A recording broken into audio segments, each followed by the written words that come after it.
बोलो करवा चौथ माई की जय। आइए शुरू करते हैं करवा चौथ माई की कथा। कार्तिक कृष्ण पक्ष की चतुर्थी को करवा चौथ कहते हैं। इसमें गणेश जी का पूजन किया जाता है और दान से प्रसन्न किया जाता है। इसमें गेहूं का करवा भर करके पूजा की जाती है और विवाहित लड़कियों के यहाँ चीनी के करवे पीहर से भेजे जाते हैं तथा इसमें निम्नलिखित कहानियाँ सुनकर चंद उदय के अर्घ्य देकर ही व्रत खोला जाता है। आइए शुरू करते हैं कथा। एक साहूकार था, उसके 7 बेटे थे, एक बेटी थी, सातों भाइयों की प्यारी बहन थी। एक साथ ही बैठकर खाना खाते थे।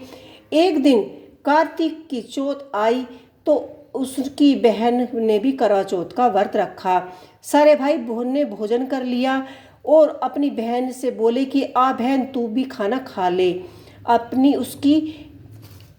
उनकी माँ बोली आज यह खाना नहीं खाएंगी, इनका करवा चौथ का व्रत है, जब चंद्रमा निकलेगा तभी ये खाना खाएंगी।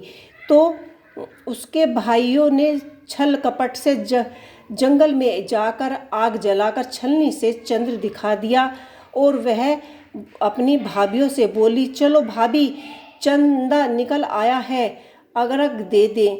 उसकी भाभी बोली ये तो तेरे लिए निकला है, हमारा चंदा तो रात को निकलेगा। यह सुनकर भाइयों के कहने से उसने चंद्र को अर्घ दे दिया और खाना खाने बैठ गई।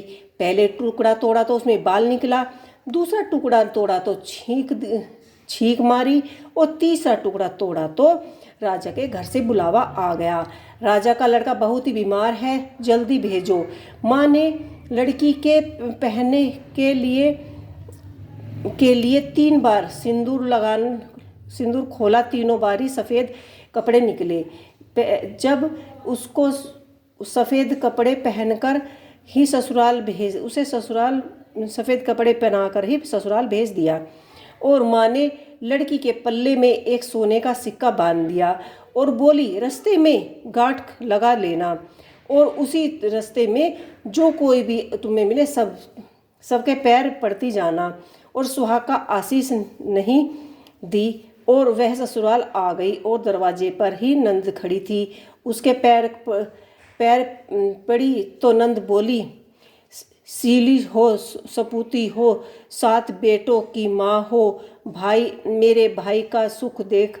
अब उसने सोने का सिक्का नंद को देकर पल्ले को गांठ मार ली। उसके बाद वह अंदर गई। अंदर जाकर उसने पति को मरा हुआ पाया। अब वह उसे लेकर एक कोठरी में पड़ी रही। 1 साल तक उसकी सेवा करी। उसकी सास बांदी के हाथ बची कुची रोटी भेज देती थी। इसी प्रकार उसने पति की सेवा करते करते 1 साल हो गया। करवा चौथ का व्रत आया। सारी पड़ोसने ने धोकर करवा चौथ का व्रत रखा। सबने सिर धोकर हाथों में मेहंदी लगाई, चूड़ियाँ पहनी। वह सब देखती रही। एक पड़ोसन बोली तू भी करवा चौथ का व्रत कर ले, मेहंदी लगा ले।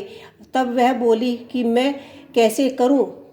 तो वह बोली कि चौथ माता की कृपा से सब कुछ ठीक हो जाएगा। उसके करने से ही उसने भी व्रत रखा। थोड़ी देर के बाद बोली कि चौथ माता की कृपा से सब कुछ ठीक हो जाएगा। करवे लो भाइयों की बहन प्यारी, करवे लो, ऐसे करवे वाली मेरे को भी एक करवा दे जा। वह कहने लगी कि मेरी दूसरी बहन आएगी, वो भी तेरे को करवा देगी। दूसरी बहन आई और करवा ले लो भाई यो की बहन प्यारी बहन, करवा ले लो, मेरी को भी एक करवा दे दो। तो बोली कि मेरी तीसरी बहन आएगी। इसी तरह से वे 5 बहन चली गई। फिर किसी ने भी करवा नहीं दिया। फिर छठी बहन आई और बोली मेरी 7वीं बहन आएगी, वह तुझको करवा देगी, बस तू सारी रास्ते में कांटे बिखेर कर रख देना। जब वह खूब चिल्लाती हुई आएगी तो उसके पैरों में कांटे चुभ जाएंगे, तब तू सही लेकर बैठ जाना और उसके पैरों से कुछ पकड़कर छोड़ना मत और उसके पैरों से कांटे निकालना।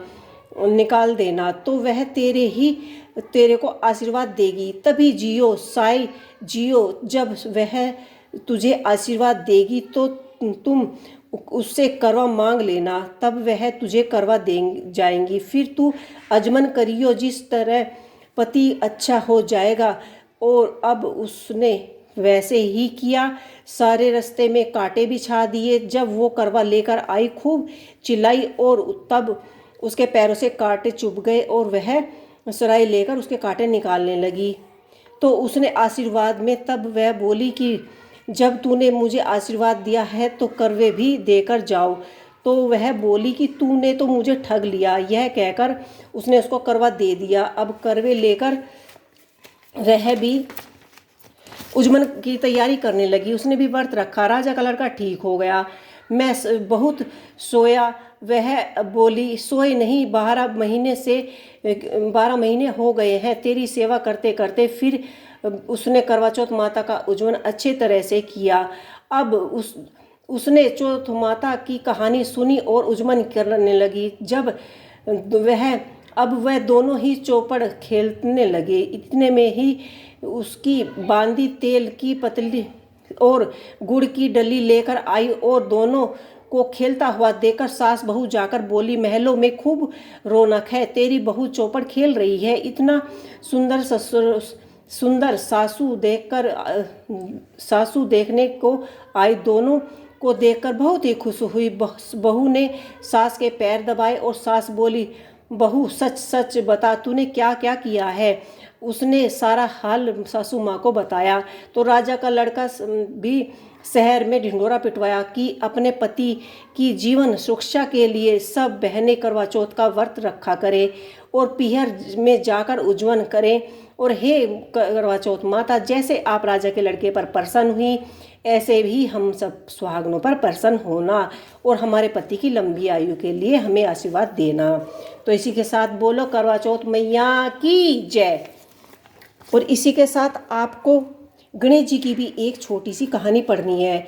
एक बुढ़िया थी, उसका एक बेटा था, एक बहू थी। वह बहुत ही गरीब थे। ऐसे आप एक कहानी पढ़ेंगे, वैसे वीडियो लंबा हो जाएगा। इस तरह से आप करवा चौथ की कहानी पढ़कर अपना करवा चौथ का व्रत पूर्ण कर सकते हैं। इसी के साथ बोलो करवा चौथ माता की जय।